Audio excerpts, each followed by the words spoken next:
Hi, I would like to invite you for the wrap-up keynote session of the day, and I would like to ask Joe to come to the floor a second time and to go beyond the knowledge areas and the link with life that you presented around you. Please, Joe. Thank you, Carl.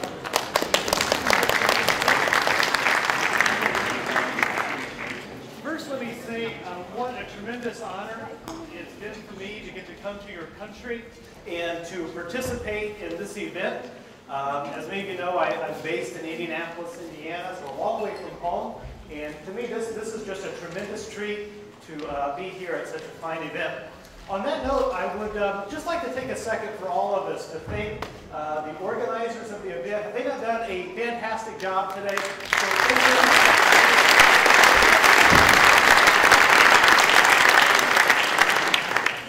This second session, we are going to broaden our horizons just a little bit. This section requires you to be just a little bit more interactive. So don't be shy, take advantage of that champagne so that you can speak out. So we're going to have some questions for you throughout the second session.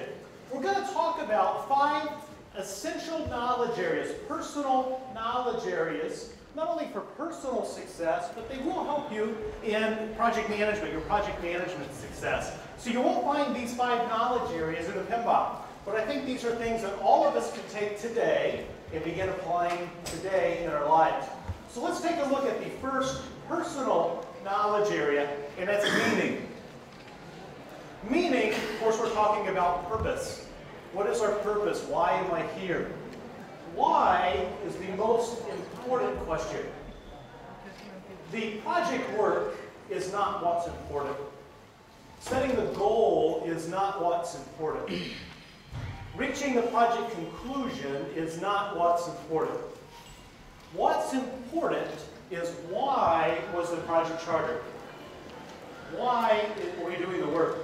So if you think about one of the smallest, simplest micro projects you've ever managed, that project had purpose.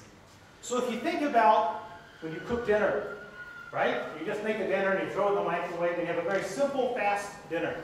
That dinner has purpose. Over the next year, you pick up that challenge that we talked about around lunchtime, about treating the next year of your life as a project. That has purpose, that has meaning. How many of you ever read the book by Viktor Frankl called Man's Search for Meaning? Anyone? A few people? Wonderful book. Highly recommend this book. Viktor Frankl was a prisoner in a World War II occupation camp. And through his time, his experience in the occupation camp, he came to the conclusion that those people that had something to look forward to were the people that were most able to survive. The people that found meaning in even the menial tasks that they did within those camps. So in our life, I think that our purpose comes down to 3 things. That we need something to do. We need something to do. We need work. We need something to do. We need someone to love. Someone to do, someone to love, and then we need something to look forward to.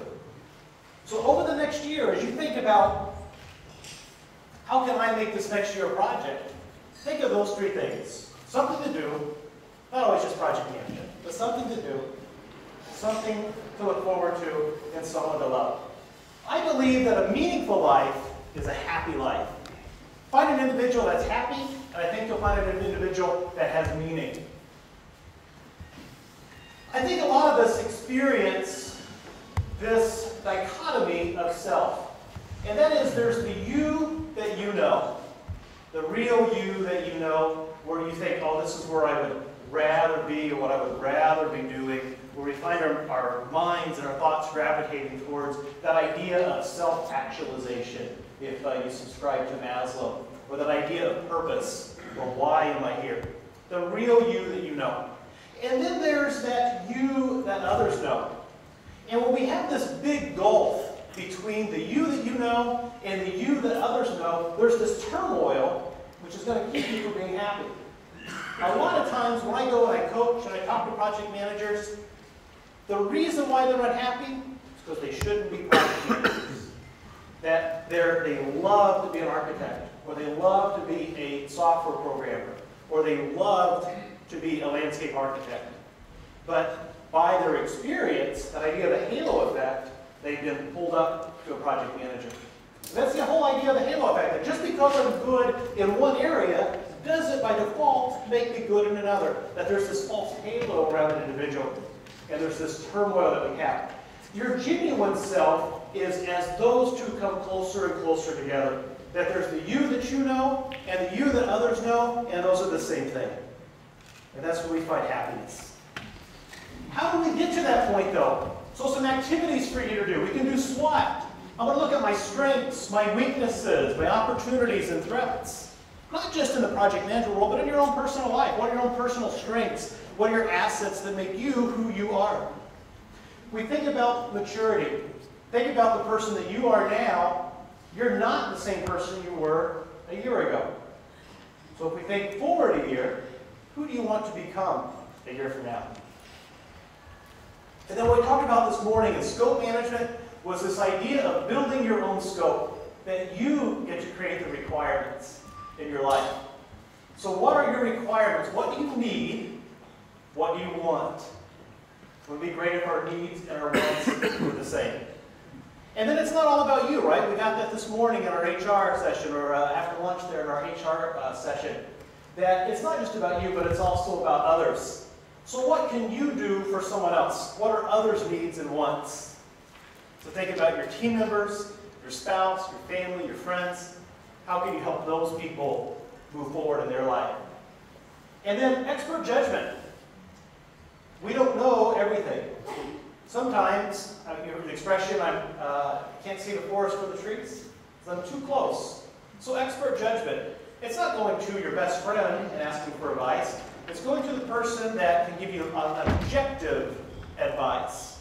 So make you think and ponder beyond yourself. I think a lot of times our friends want to be supportive. So when we ask for advice, we're really asking for approval. So when you think about expert judgment in your life, whether that be your priest or a counselor or a coach, or someone that you value and respect, a mentor. So expert judgment. And what we're trying to do is to shrink that gap between the you know and the you that others know. So our first knowledge area is meaning. All right, so our first question for you. So don't be shy. Get ready. In project management, boring project management. How can you find meaning? Where do you find meaning in project management? Anybody? Oh, lots of people. What do we have over here? The result of what you achieved. You can see the results of your efforts. Excellent. What else? Working with people. Yeah, you're working with people, right? That symbiotic relationship that you're accomplishing and you're solving purpose for your organization. You're working with people. What else? New things. New things you're creating. Project management is creative. Project management is creative. You are creating change. What else? Anything else? I heard something. Yes, sir. I want to see the smile on the face of my business partner. Good. You want to see the smile for your business partner. Excellent. Excellent. So it's meaning, and it has value, and not necessarily a financial value. Good? All right. So some things to take with you there. Meaning. Meaning in project management. Meaning in your life.